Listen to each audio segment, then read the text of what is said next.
கொத்தனாரு தூத்துக்குடி கொத்தனார். ஏன்டா சொல்ல விடுங்க பாஸ். விட மாட்டேன்டா.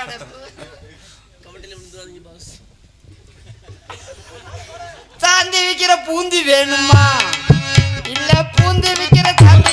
ஏய் பாட்டு மாத்தியா?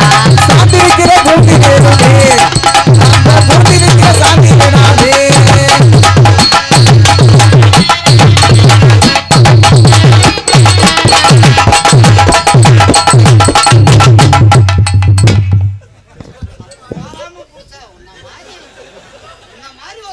வாட்சி மிஷின் நகரம் உண்டை. என்னண்ணா அண்ணா அண்ணா அண்ணா ஏண்ணா வாய் சிட்டுக்குருவி சூத்து மாதிரி இருக்கு அண்ணா.